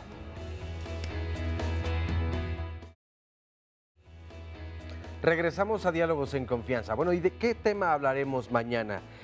Entre la tradición y el cambio. Y es que, ¿qué significa para un hombre maduro ser padre por primera vez? ¿O cómo cambia la imagen de sí mismo el hombre que es padre soltero? ¿De verdad puede el padre de familia aprender a ser amoroso con los hijos o los prejuicios sociales son más fuertes? Y esta es precisamente una de las nuevas masculinidades o la crisis en la que se encuentra justamente la masculinidad en algunos hombres, porque desde luego hay muchas formas de ver hoy en día a través de los ojos de un hombre. Y sin duda, como decía bien David Barrios en un principio de este programa, los hombres hemos ido cambiando poco a poco y hay algunos más sentimentales que otros que se dan la oportunidad precisamente de analizar la vida de otra forma. Pero y en cuestión de la paternidad también se habrán dado ya estos cambios o son más los comentarios sociales los que pesan precisamente sobre la forma de pensar y actuar de algunos hombres. Mañana lo descubriremos aquí en punto de las 9 de la mañana. Y a propósito, bueno, sabían ustedes que Diálogos en Confianza acaba de tener un cambio porque anteriormente era de 9:30 a 11:30. Hoy, o a partir del lunes de la semana pasada, es de 9 a 11 de la mañana. Y continuando con esos cambios en el programa, desde este fin de semana que acaba de pasar, sábados y domingos a las 11 de la mañana se presenta Diálogos Fin de Semana, que es un programa distinto al de entre semana de Diálogos en Confianza, porque no tenemos desafortunadamente la asistencia y la expertise de los especialistas. Es un programa nuevo que Diálogos en Confianza les propone para tocar los temas que normalmente aquí se manejan, pero de una forma mucho más ligera, con la participación de las conductoras y un servidor que estamos compartiendo los sábados y los domingos, tocando estos interesantes temas para que ustedes nos puedan ver de otra forma. Así que la invitación es para que no se pierdan Diálogos en Confianza, de lunes a viernes, de 9 a 11 de la mañana, y sábados y domingos, de 11 a 12 de la mañana. Bueno, ahora veremos el resumen de la primera parte del programa. Los hombres, como un rasgo de la vieja masculinidad y del machismo, somos reticentes. Los hombres tenemos pavor, si no es que un miedo atroz, a reconocer esos cambios y muy a menudo los soslayamos, los escondemos. La también resistencia a acudir a las revisiones periódicas ordinarias, a acudir a la médica o al médico a hacerse revisar, porque no están acostumbrados a pensar que pueden ni declinar con la edad ni sentirse enfermos. El término andropausia, que se ha popularizado mucho, creo que tiene problemas tanto semánticos como clínicos. Se ha generalizado tanto entre los especialistas, sobre todo, que ya decimos andropausia. Más que una andropausia, podríamos decirle un climaterio. Y el climaterio masculino va a ser eso. Los signos o los síntomas alrededor de que se va bajando poco a poco la testosterona con la edad. El término de andropausia quizás es un término que fue acuñado como para ponerle una similitud con la menopausia de la mujer. Porque no hay un cese abrupto de la producción de testosterona, sino existe un cese paulatino que puede empezar desafortunadamente para algunos desde los 40 años o incluso desde los 30. El cese puede ir desde esa etapa hasta los 80 años o la edad en que viva la persona. Ante todo, la crisis de la edad mediana tiene que ver con un asunto psicoafectivo y cultural. Social. Hace falta fomentar una cultura del envejecimiento como un proceso natural que no representa decadencia. Muchas personas le tienen un pavor tremendo al paso de los años. La gente le teme más a la vejez que a la muerte. Conforme vamos envejeciendo, tenemos algo que hace falta para crecer, que es la experiencia. La osteoporosis es una enfermedad metabólica sistémica que se caracteriza por la densidad ósea baja y esto nos produce fragilidad en el hueso con la consecuencia de fracturas a diferentes niveles. La diferencia entre la osteoporosis hombre-mujer es que la mujer se presenta alrededor de la cuarta a quinta década, que es la menopausia y perimenopausia. En el hombre se presenta de los 50 en adelante con una mayor incidencia a los 75 años. Es mucho más rápida la pérdida ósea en la mujer por la pérdida estrogénica, de 2 a 4% por año. En el hombre es el 1% por año. La razón son múltiples. Una de ellas es la pérdida también de testosterona, que es la hormona masculina, pero también porque están más predispuestos al tabaquismo. El tabaquismo tiene trastorno del metabolismo óseo, el alcoholismo. En el hombre su masa ósea, su pico de masa ósea es mucho más alto que en la mujer. La mujer tiene un menor pico de masa ósea y por lo tanto la pérdida pues es mayor. Las principales consecuencias es la fractura, las fracturas principalmente de cadera, vertebrales y de antebrazo. Las dos primeras son las más importantes y las consecuencias que esta fractura va a traer deterioro en la calidad de vida del paciente, va a traer las consecuencias económicas y de dinámica familiar, que este paciente va a estar cuidado por varios meses. En la prevención, pues desde niños, tener una buena alimentación con ingesta de calcio adecuada, de lácteos, pero también de otras semillas, charales, pescados, etcétera, que nos dan un buen aporte de calcio para que se alcance un pico de masa ósea adecuado y por lo tanto a partir de ese pico de masa ósea adecuado venga el descenso que por ley de la vida se da. En el hombre sí se puede presentar osteoporosis en menores de 50 años, pero son en aquellos pacientes que tienen enfermedades concomitantes, como son hiperparatiroidismo, hipertiroidismo, enfermedades celíacas, es decir, enfermedades de mala absorción a nivel intestinal, que tengan hipogonadismo, es decir, baja de sus hormonas sexuales a edades tempranas. En estos sí se puede presentar osteoporosis a edades menores de 50 años. Bien, interesante información y tenemos muchas llamadas y comentarios. Nos dice Francisco, ¿le afecta a un hombre haberse hecho la vasectomía? ¿Existen inyecciones de testosterona? José Manuel Rodríguez, la doctora menciona la deficiencia en la edad, la cual se refleja en el ámbito laboral. No estoy de acuerdo con ella porque a esa edad se aportan más conocimientos. A pesar de mi edad, participo en cuestiones de liderazgo donde trabajo. Por otro lado, María Elena Mofín Núñez, de Coyoacán, hay un refrán que me gustaría compartirles y que nos ayudará a aceptar los cambios que se presentan en la vida. Tu cuerpo envejece sin tu permiso, pero tu actitud y tu espíritu envejece si se lo permites. Pues gracias, Está bella padre. frase. Está muy bonito. Gilberto, tengo 64 años, hago ejercicio desde los 19. Si bien he notado una disminución en algunas facultades físicas, en el aspecto sexual es mínimo. Quiero saber si hacer ejercicio impide en que la testosterona no disminuya tanto. Juan Rojas Elizalde, un doctor me dijo que a cierta edad debemos cambiar el tipo de alimentación, dormir cada vez que uno tenga sueño y no preocuparse tanto. Llevando esto a cabo, de verdad, cambia la salud. Claudia, mi esposo ya tiene 40 años, pero la crisis, o no sé cómo poderle llamar, ha llegado al grado hasta querer salir con mujeres jóvenes. De hecho, sale con mujeres más jóvenes y entonces mi inquietud es querer saber si se puede hacer algo en ese caso. ¿Llegará a haber el momento en el que ya busque o retome que su estabilidad normal? ¿Se quedarán ya muchos en ese plan? ¿Podrán llegar a retomar su vida como normalmente la llevaban? Es decir, que sienten cabeza y se ubiquen, o ya que se quedarán estancados así en su obsesión. Y felicita el programa. María Irma Reyes, mi marido tiene 45 años y tiene un carácter horrible desde hace 3 o 4 años. Últimamente empezó a ingerir bebidas alcohólicas. ¿Por qué ahora ha agarrado más la bebida o la tomadera? Aquí le pone.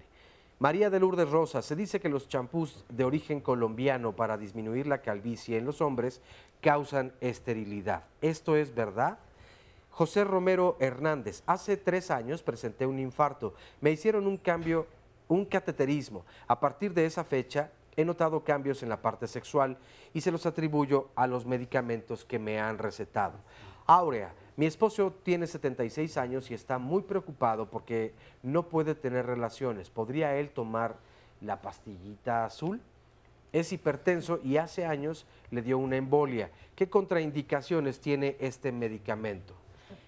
Estela Cuellas, mi hijo a los 10 años tenía hipogonadismo. Esto fue posterior a la circuncisión. Le pusieron testosterona en 3 inyecciones. Su desarrollo sexual fue muy marcado. Ahora tiene 35 años. ¿Qué chequeos debe realizarse y cada cuándo?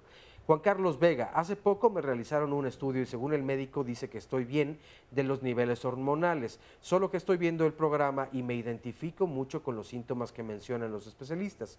¿Qué me pueden recomendar? Eduardo Benavides, la libido disminuye debido a la vasectomía en un hombre de 67 años. Y por otro lado nos pregunta Lupita Vaz, ¿cómo aumentar la libido de forma natural? ¿Existe alguna forma?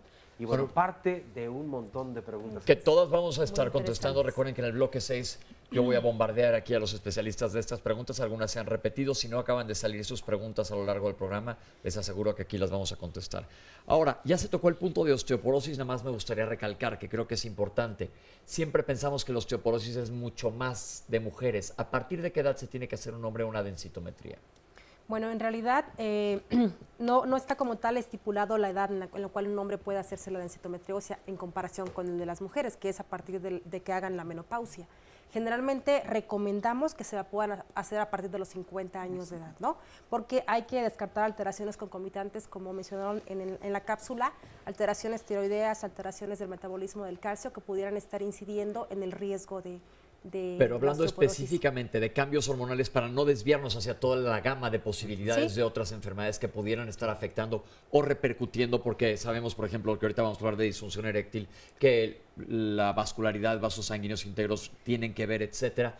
Hablando de cambios hormonales, ¿cuándo un hombre, como ya dijeron, lo va a ver el internista o lo va a ver el médico familiar, tiene que sospechar o estar alerta de la posibilidad de que sus huesos estén sufriendo de osteoporosis? Yo recomendaría que la edad promedio fuera a partir de los 60 años de edad, en donde Ok. ya por lo menos el 50% de los hombres tienen disminución de los valores de testosterona. Ok. Porque además se presenta con más frecuencia la desmineralización, que conduciría a lo que llamamos en medicina fracturas patológicas, es decir, lesiones que habitualmente no quiebran un hueso, en estas edades, con este déficit de testosterona, lo podrían hacer. Entonces yo me iría un poquito antes, una década antes, yo diría Los que 50. desde los 50 años. Podría ser a Ok. los 50 años. Hablando otra vez de la famosa química sanguínea, ahí cuando la hacemos ampliada tenemos los niveles de calcio. Y podemos ver en estos hombres de esta edad si están haciendo o pasando más calcio del hueso a sangre, que nos fuera como un indicador. Pero puede haber osteoporosis aunque no haya hipercalcemia en sangre. Sí, claro. Exacto. Claro, Yo hay dir- casos muy Sí, especiales. Yo diría más que nada, doctora, más que el calcio, los niveles de vitamina D, que Ok. son importantísimos para la absorción de calcio y para la formación de osteoporosis cuando hay su deficiencia. Volvemos hacia el lado preventivo. La recomendación es que en una química completa se midan estos niveles y, como dice la doctora, ir llevando el caminito. Disfunción eréctil, doctor, es un tema muy importante que viene con esto. ¿Y qué tan frecuente o qué porcentaje de la consulta urológica tiene que ver con este problema? Es una consulta, pues el porcentaje es muy alto. Y hay una estadística que se hizo a nivel mundial, un doctor Feldman, no es pariente mío, y luego acá se repitió el mismo protocolo, en donde nos indica que después de los 40 años, la mitad de los hombres ha tenido algún episodio de disfunción eréctil.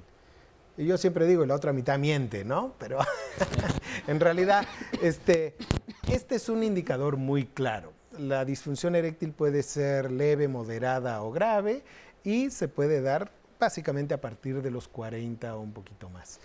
Acá es donde tenemos que, pues, evaluar toda esta serie de estudios y cosas que habíamos dicho, y tenemos que evaluar perfectamente cómo está la parte hormonal, la parte vascular y la parte, por supuesto, psicológica. Acá tenemos todas estas esferas en las cuales vamos a poderle dar solución a un paciente. Los pacientes, decimos los urólogos, mientras la cabeza ordene y tenga deseo, los urólogos podemos hacer de que el pene responda. En mi experiencia, los problemas de disfunción eréctil en hombres mayores de 40 años no es esencialmente por déficit de testosterona, que también existe, pero no es la mayoría. La mayor parte de los hombres mayores de 40 años que presentan algún grado de disfunción eréctil es básicamente por complicaciones de padecimientos crónicos como diabetes mellitus, hipertensión arterial, incluso dislipidemia, y uno que tiene una base esencialmente orgánica, que es la depresión. Se calcula que 9 de cada 10 hombres que tienen depresión presentan disfunción eréctil. Algo muy importante sobre la disfunción eréctil: generalmente revela un trastorno en el aporte de sangre a la zona de la pelvis. Y vamos a recordar que las arterias del pene, les llamamos helicinas, son mucho más delgaditas que las del corazón o las del cerebro. De tal manera que un diagnóstico oportuno de disfunción eréctil no solamente puede evitar el problema tratándolo en terapia sexual, sino además le podemos salvar la vida a la persona. Para eso hay medios muy fáciles de diagnóstico. El famoso índice de Goldstein es muy útil, que permite de manera muy sencilla identificar si hay o no disfunción eréctil. El índice de Goldstein, rápido lo comento, divide en 4 grados el nivel de erección. En el grado 4, la firmeza de la erección es tan consistente como un pepino. En el grado 3 es como un plátano con cáscara. En el grado 2 un plátano sin cáscara y en el grado 1 hay flacidez, tendría la consistencia de una gelatina.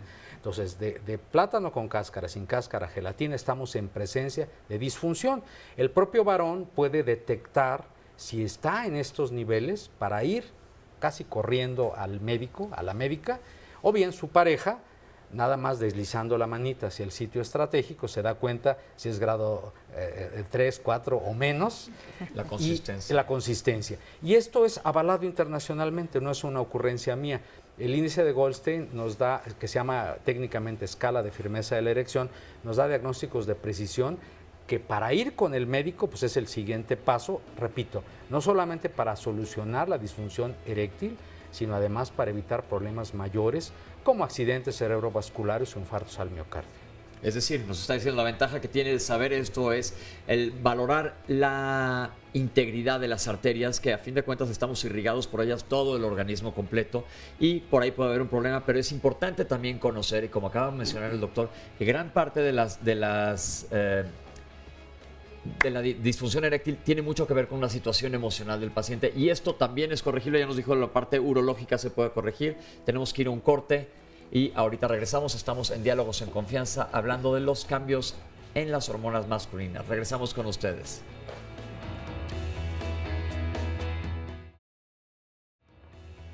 Qué bueno que continúan con nosotros. Estamos aquí en Diálogos en Confianza.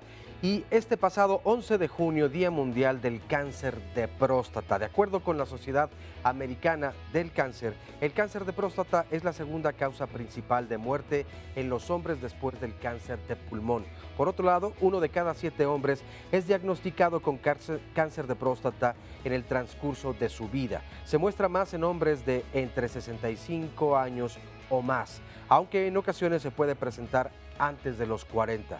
Recuerda que aunque no se puede prevenir, es importante una detección oportuna, por lo cual el antígeno prostático y el tacto rectal son estudios fundamentales. Y hoy precisamente que estamos hablando de estos temas, es importante recordarlo porque acaba de pasar este sábado. Bueno, ahora veamos el siguiente material. El desempeño de los hombres a partir de los 40 cambia significativamente por varias razones. Uno, por el envejecimiento propio de las células de los seres humanos, que al final la célula va cambiando su consistencia y pues definitivamente no es lo mismo tener un músculo de una persona, de un atleta de 20 y tantos años, a un músculo de una persona de 40 años. Luego vienen otros temas como son el estrés, la alimentación, el no ejercicio constante, que eso te viene alterando, y sobre todo la mala preparación antes de hacer un ejercicio. Bueno, un hombre después de los 40 tiene que tener varios cuidados. Podemos empezar a hablar sobre todo sobre la preparación antes de hacer un ejercicio. Las personas de 40 años generalmente son personas que trabajan mucho y que tienen poco tiempo. El mayor tema que tienen ellos es la falta de estiramiento y de calentamiento muscular, que es de ahí de donde se derivan la mayoría de las lesiones. Posteriormente, la alimentación.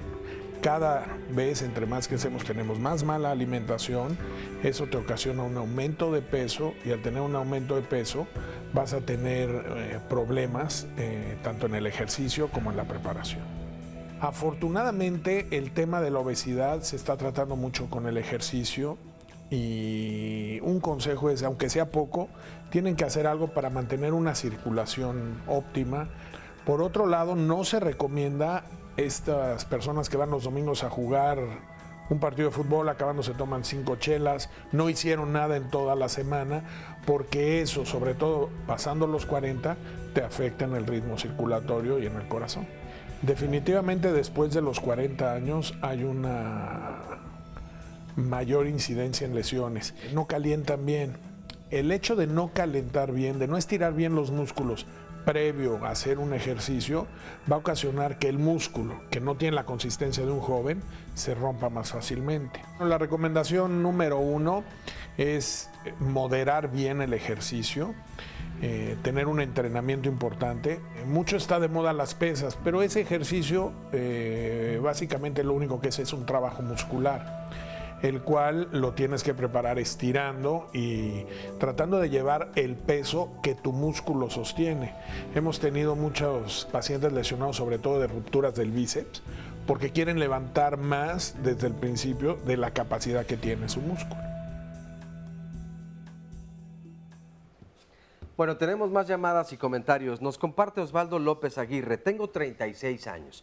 Hace 4 años aproximadamente me hice la vasectomía y no he tenido ningún problema con mis relaciones sexuales. Al contrario, ahora lo disfruto más, pues hago el amor con mi esposa con más ganas. Y pone entre paréntesis, y vaya que con más ganas. Y sin ningún temor, esta parte es importante por la parte emocional y psicológica, sin ningún temor de un embarazo, que ahí es donde se relaja más. Y además, bueno, de que ya está entrando en otra edad donde las preocupaciones en lo sexual creo que son menos porque se conocen más en pareja. Mayra Bautista, apenas sintonicé el canal, pero muy buen tema. Mi esposo tiene 49 y yo 37. Empiezo a tener conflicto por su cambio de humor y ánimo. ¿Cómo puedo ayudarlo? Hernández Rosita, mi esposo tiene 29 años y noto que tiene todos estos cambios. Mal humor, poca libido, habíamos dicho, ¿verdad, Paco? Libido es lo correcto. La libido, entre otros que son los que más molestan. Aparte tiene bochornos y se le está cayendo el cabello, padece hipertiroidismo. Estos aumentarán cuando llegue a una edad más avanzada, digo, para saber lo que me falta y ir haciendo paciencia un poco. Por otro lado nos dice, buscando conciencia, en la disminución hablando de los 4 niveles, ¿visualmente se puede también detectar? ¿Hay algún ángulo de 90 o 45 grados? Nos pregunta. Elena Ramos, bueno, nos pregunta que en qué fecha se dio el programa de cambios hormonales en las mujeres, es decir, lo conocido como menopausia o climaterio, que es lo que comprende todo el inicio del cambio. Lalo Lascano, caballeros, no se preocupen por disfunción eréctil, el más grande miembro sexual es la piel y el cerebro, agregaríamos también. Arturo Martínez, he tenido deficiencia de testosterona a partir de los 25 años, mi complexión es corpulenta, tengo abundante vello corporal. El urólogo nunca me mandó a hacer estudios por mi aspecto. Desafortunadamente descubrí el problema demasiado tarde. ¿A qué se debe? Solo tomando cabergolina e inyectándome testosterona puedo estar normal. Marta Bastida Martínez, tengo una amiga de 41 años. Hace poco tuve un bebé con un hombre de 65 años. El bebé nació con ciertos problemas. Quiero saber si debido a la edad del papá pudo afectar precisamente al bebé. Este es de la señora Méndez. Tengo un hijo de 19 años y lo que pasa es que tiene un testículo más grande que el otro. Bueno, lo tiene igual, pero en cierto tiempo se le inflama muchísimo. Esto ocurre aproximadamente cada 6 meses, pero le duele al grado de no poder caminar y también puede obstruirle las vías urinarias porque tampoco puede orinar. Entonces lo van a operar el 23 de este mes, por lo que tengo la inquietud y quería saber si podría haber consecuencias o algo con esta operación, ya que tiene 19 años. Soy madre soltera, entonces pues estoy sola y nada más con él. Por eso es mi mayor inquietud. ¿Alguna opinión o consejo? Y felicita al programa. Pues muchas gracias. Y creo que sí, esta es una situación, no se presenta de forma muy común, pero es una de las dudas que también pues los hombres no quieren tocar mucho. Y hablando en base a la cápsula que acabamos de ver, doctores, ¿cuál es su opinión sobre este efecto? Porque vemos que cada vez, afortunadamente, la cultura del ejercicio se está promoviendo más y más en nuestro país y vemos que a partir de cierta edad los hombres tendemos a tener menor rendimiento. Cuando no es competitividad, que tiene también que ver con hormonas masculinas muchas veces, ¿cuál es la recomendación de ejercicio en ciertas edades? Bueno, yo quiero comentar que los 3 síntomas satélites para hablar de una andropausia son la disminución de las erecciones matutinas. En lugar de verlas casi todos los días, estas se van a empezar a espaciar poco hasta mucho. La disfunción eréctil sería la otra, y los cambios que hay alrededor de todo lo que implican los órganos donde trabaja la testosterona, muscular, cognitivo, renal, etcétera. Son los 3 síntomas satélites.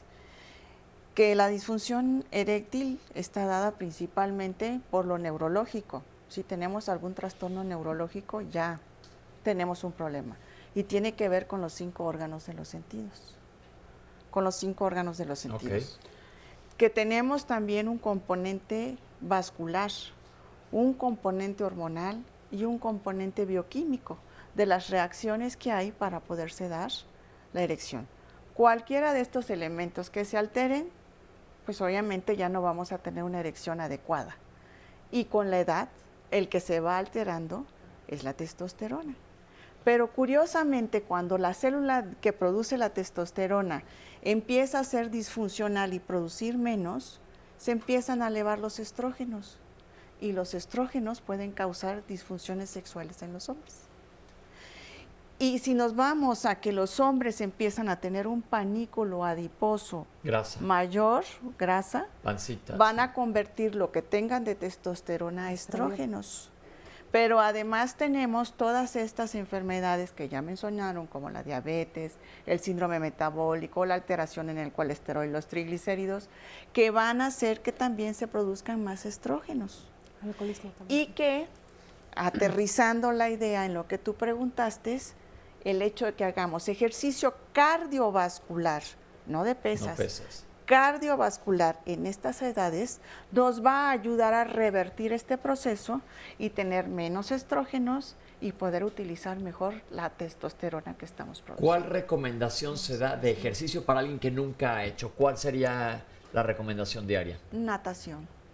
Sí, pero mucha gente que nos está viendo, la gran mayoría no va a tener acceso. Se recomiendan por lo menos 30 minutos diarios de una actividad aeróbica o 2 horas por semana. Para considerarlo ejercicio. O 30 minutos diarios puede ser caminata, inclusive para pensar en gente que a lo mejor no tiene acceso a un gimnasio, no tiene acceso a una caminadora, no tiene acceso. Salir a caminar media hora todos los días, estamos en un buen lugar. Pero si vamos a caminar, tomar en consideración cuando nuestra frecuencia cardíaca empieza a aumentar, a partir de ahí contamos los 20 minutos, no desde el inicio.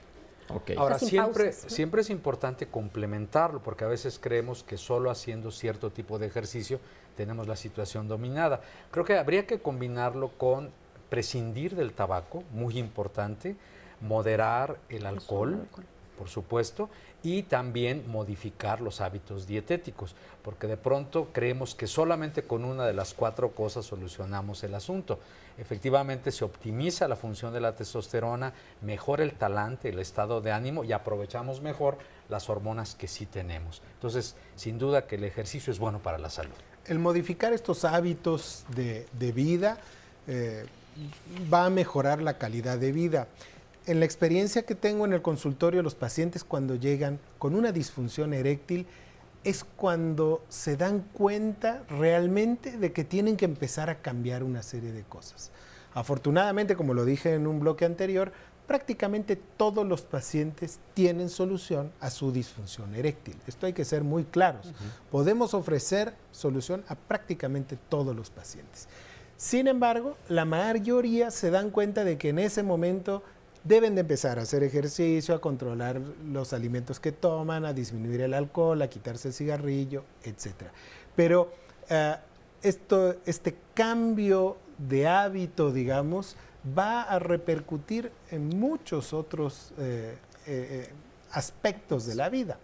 Cuando un urólogo diagnostica una disfunción eréctil, también estamos pensando en otras cosas. Muchas veces somos nosotros, a través de la función eréctil alterada, es que nos damos cuenta que el paciente tiene diabetes, tiene hipertensión, tiene colesterol elevado, dislipidemias, tiene una obesidad, tiene algún otro síndrome metabólico que esté alterando esta disfunción eréctil. Entonces, por supuesto que podemos tratar con la pastillita azul, con la pastillita amarilla, la blanca, o ahora pues hay muchos genéricos, así que ya hay de muchos colores.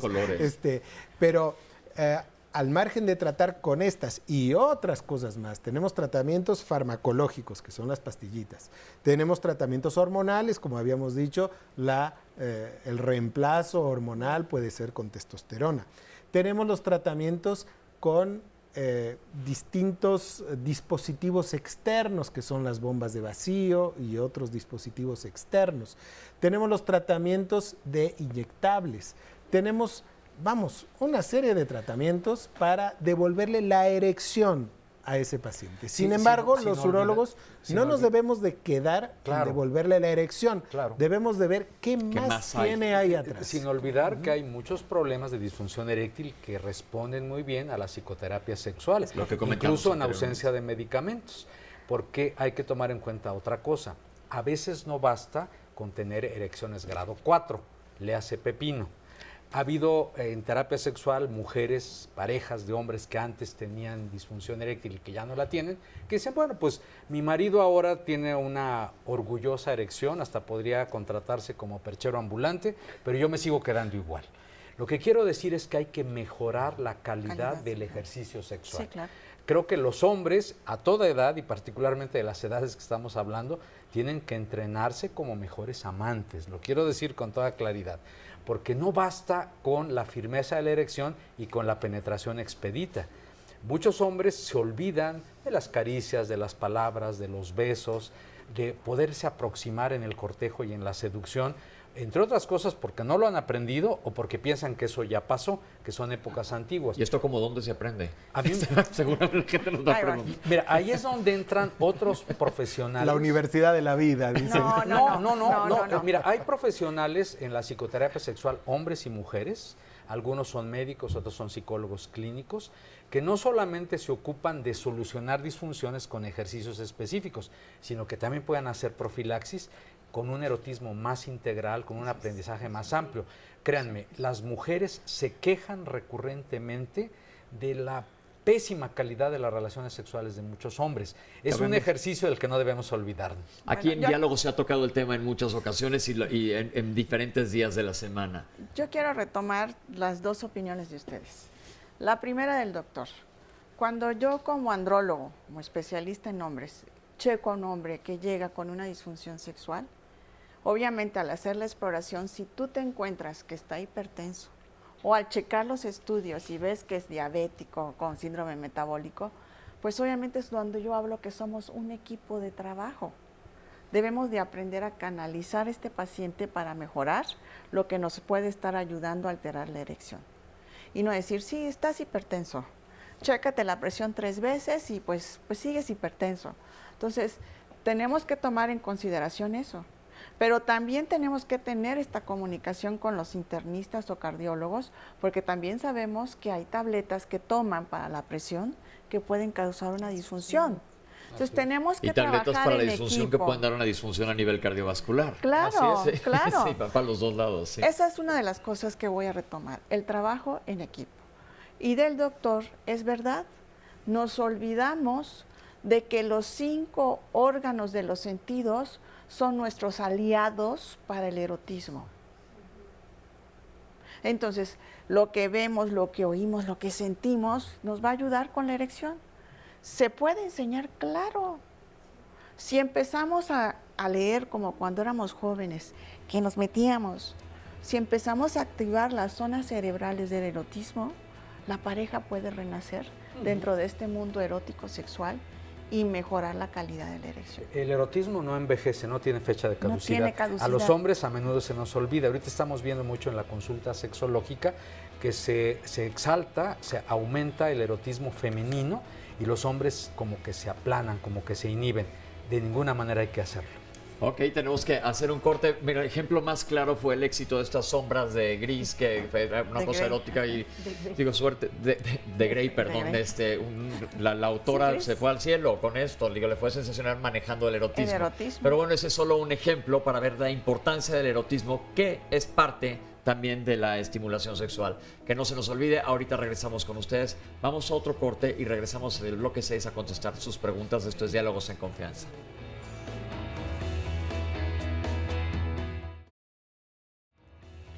¿Cuál será el tema del próximo lunes aquí en Diálogos en Confianza? Bueno, pues, ¿te imaginas lo complicado que es vivir con enfermedades que te afectan de tal forma que tu convivencia fuera del hogar sea mínima, tu productividad se vea reducida, te provoque ausentismo laboral y te lleve a hospitalizaciones recurrentes? Bueno, pues la próxima semana estaremos hablando de la enfermedad de Crohn y Cusi. Ambas enfermedades pueden provocar consecuencias graves en la vida diaria de los pacientes.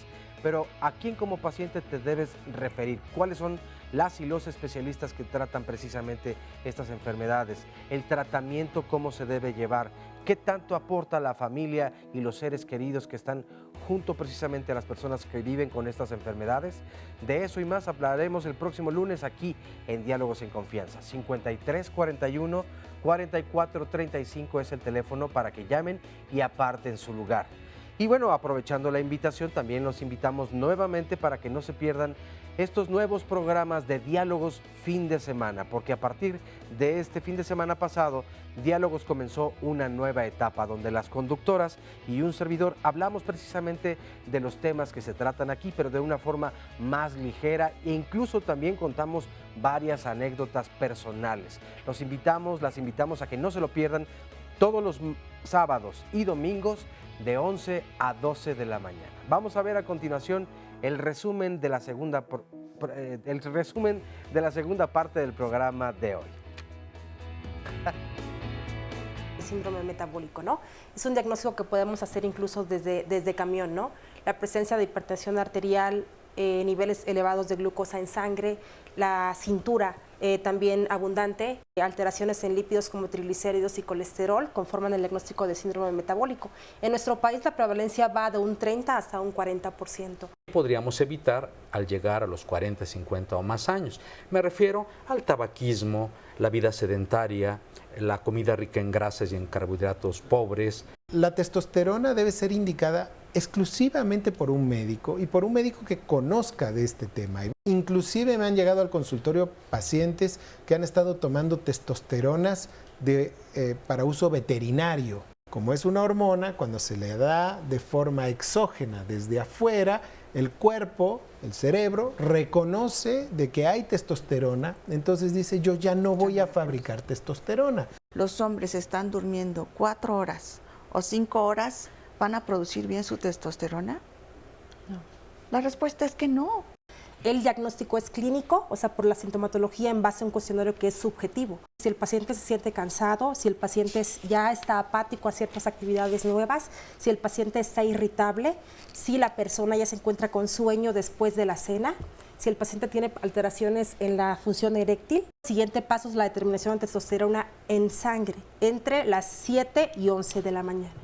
En los exámenes antes de dar testosterona a un paciente, tiene que pedírsele un antígeno prostático. La disfunción eréctil puede ser leve, moderada o grave y se puede dar básicamente a partir de los 40 o un poquito más. Y tenemos que evaluar perfectamente cómo está la parte hormonal, la parte vascular y la parte, por supuesto, psicológica. Precisamente retomando esta parte psicológica y lo que decían hace el bloque anterior, nos dice Macarena Hernández, claro, es muy importante que en la andropausia acudan a psicoterapia, denle la oportunidad a los psicólogos. Y esto también yo creo que refiriéndose un poco a que si la consulta o la asistencia a la consulta médica por parte de los hombres es baja, a la psicológica creo que es todavía más baja, importante destacarlo. Nos dice también Marta Juárez con respecto al comentario donde se decía que la piel es un órgano sexual importantísimo o el más grande. Y ella decía, bueno, sí, pero no por eso se debe descartar o desatender una disfunción eréctil, que puede ser el indicio de algo más grave. Y él le agrega después, no, por supuesto que no, hay que atenderlo todo. Por eso decían, debe ser integral el tratamiento. Por otro lado, en las llamadas telefónicas nos dice, esta llamada es de Carlos González. Soy pensionado y no me alcanza para pagar una consulta médica. Soy hipertenso y desde hace 25 años sufro lesiones en la columna, rodillas, sufro de ardor en el vientre, no tengo erección, me cuesta mucho trabajo, me arde el pene y he llegado a pensar que tengo cáncer. Me cuesta, además mi matrimonio está mal debido a muchos disgustos con mi esposa. También quisiera que me orientaran para poder recuperar mi estima, la tranquilidad en mi hogar. ¿Qué me pueden aconsejar? ¿Qué es lo que debo hacer? Por favor. Esta otra llamada, bueno, está tardando un poco más, pero hay varias llamadas que nos hablan acerca de algunas clínicas donde tratan precisamente las disfunciones sexuales. ¿qué tan recomendables son la mayoría de ellas o a dónde recomendarían ustedes más acudir? Rafael Ochoa, por otro lado, nos dice, hace 2 años me operaron de la próstata. Sexualmente, después de la operación, ¿estamos capacitados para seguir con una vida sexual? Esta pregunta ha sido recurrente. Por otro lado, también nos pregunta Alicia Montoya, ¿los productos con soya pueden tener alguna afectación en el hombre o hay un producto alimenticio que pueda disminuir su rendimiento? Fernando Lobos, uno va al médico y no saben dar un diagnóstico certero. Otros problemas son el tiempo y la carencia de conocimiento por parte de los expertos de la salud. Esta otra llamada es de Víctor Rodríguez. Si gano un salario mínimo, ¿cómo le hago para hacerme los estudios que mencionan? Desafortunadamente el sector salud, ni uno no presenta ningún síntoma. Si uno más bien no presenta ningún síntoma, no te mandan a hacer ningún estudio. Es difícil hacerse un seguimiento médico si no se cuenta con los medios necesarios. Parte de las preguntas. Bien, pues vamos a empezar a tratar de contestar todas las preguntas que nos han estado mandando doctores. Contestemos brevemente. Los estelatos, me imagino que es estelato de androlona o cualquiera de estas, alteran la testosterona y los complementos alimentarios. Y meto aquí también la de la soya que acaban de preguntar. Sí, obviamente tenemos que tomar en cuenta la carga de fitoestrógenos que pueden tener los alimentos como de origen de la soya. Hay alimentos que pueden favorecer una producción y hay alimentos que pueden abolir una producción. Entonces sí, en esta etapa, estábamos platicando desde el principio del programa, es cuando debemos de mejorar nuestra calidad nutricia para poder estar mejores. Pero alguien que nos está viendo ahorita en la televisión, ¿qué le decimos? ¿Evita qué o consume qué? Ok, tendríamos que consumir más verduras, tendríamos que consumir más frutas, más leguminosas, menos carnes rojas, más carnes como por ejemplo la de pescado. Yo siempre digo que la de pescado no le puedo estar metiendo estrógenos en la comida, ¿no? Están libres, como si comiera pollo, como si comiera carne de res. Yo pienso que más que nada para este tema evitar el consumo de alcohol, que es realmente el que impacta sobre los valores de la testosterona y sobre también la función eréctil. Y eliminar la comida chatarra y las aguas endulzadas. Es decir, comer lo más sano posible. Sí, claro. Los suplementos alimentarios tienen un impacto, me imagino, porque hay mucha gente que va a estas tiendas especializadas en vitaminas, etcétera, y toman una gran cantidad. Ya lo hablamos el día que dimos el programa de hígado, que pueden saturar los vías de depuración hepática. No sé si tengan que ver esto con... El problema es que como muchos de estos productos no están sometidos a vigilancia específica, en el envase no sabemos qué rayos contiene, esa es una realidad. Y muchas tiendas pseudonaturistas los expenden como complementos o suplementos alimenticios. Mucho cuidado con que hay que tener cuidado. Lo que pasa es que hay algunos aminoácidos, y yo creo que la doctora es más experta que yo en eso, que pueden tener un efecto de hacerlos sentir bien. Una sensación de bienestar transitoria. Y por eso los pero no a largo plazo. Es correcto. Yo creo que el único recomendado aquí sería la arginina, que finalmente es el producto final del ejercicio. Entonces recomendaríamos más que nada a los pacientes realizar ejercicio de forma habitual. Realizar el ejercicio. No estamos recomendando que tomen nada. Exactamente, sí, por favor, ejercicio de forma habitual. ¿La buena actitud influye?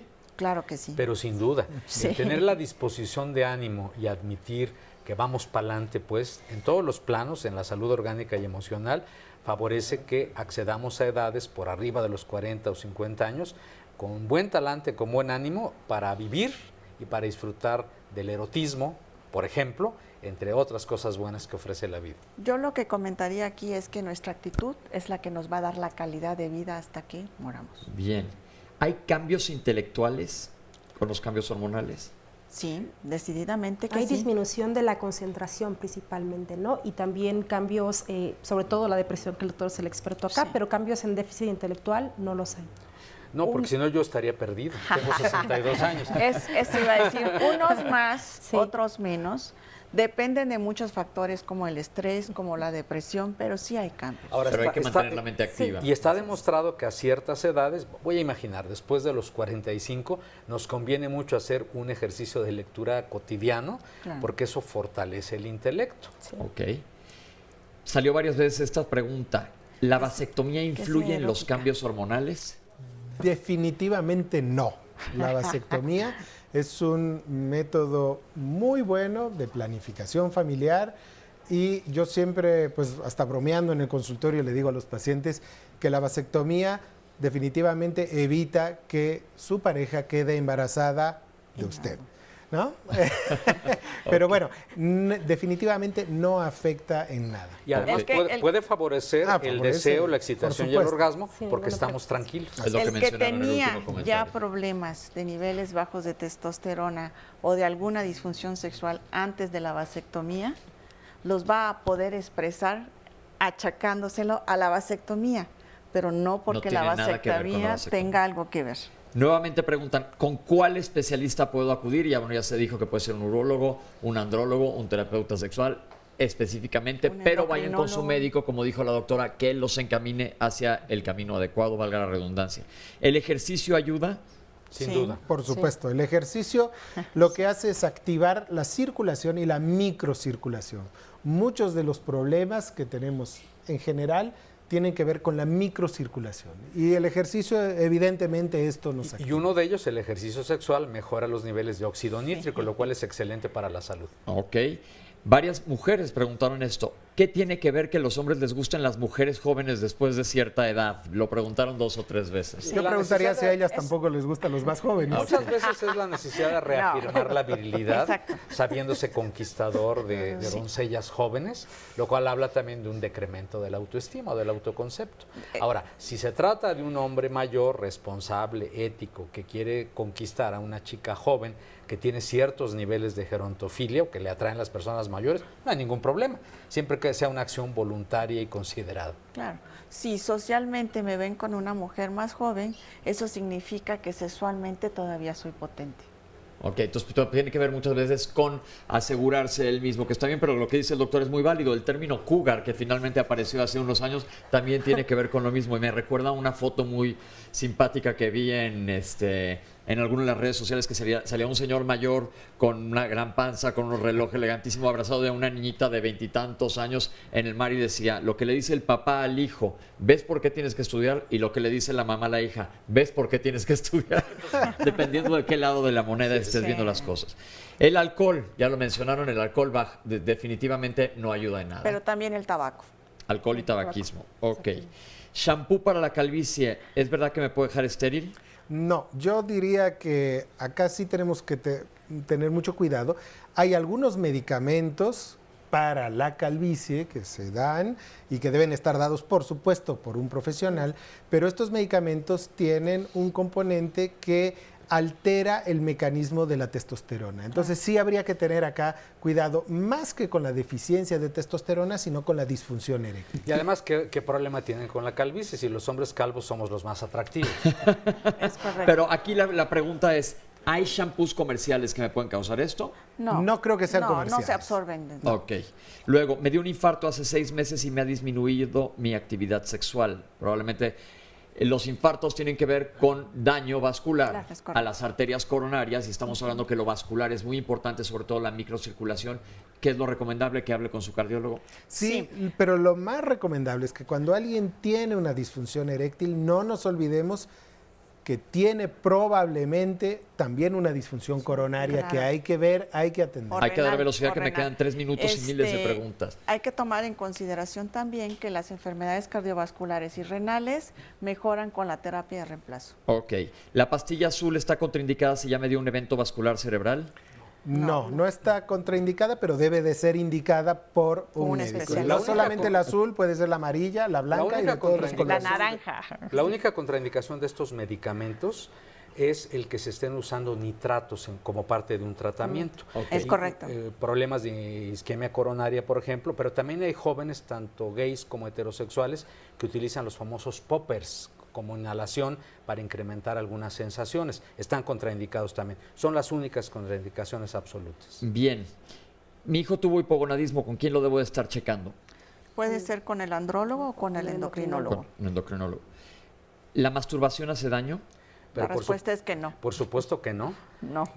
Genera bienestar físico y emocional. El único problema con la masturbación es cuando hay un trastorno obsesivo compulsivo asociado, donde la persona se está masturbando todo el tiempo y deja de hacer cuestiones esenciales en la vida. Ok. ¿Qué hacer para el cambio de humor de mi marido? Lo preguntaron varias mujeres. Que un aprenda chequeo cuentos. completo. No, un chequeo completo que puede tener que ver, puede. Y también podría revisar tener la que ver. dinámica de relación de pareja, Claro. porque puede haber un asunto psicoafectivo ahí. Eso implica el chequeo completo. ¿Les pueden dar bochornos a los hombres? Sí. Sí, Sí, de hecho. pero referente a la persona que preguntó acerca del que coexiste con hipertiroidismo, si tratar primero el Eso iba. hipertiroidismo. El hipertiroidismo se Claro. puede tratar también. Sí.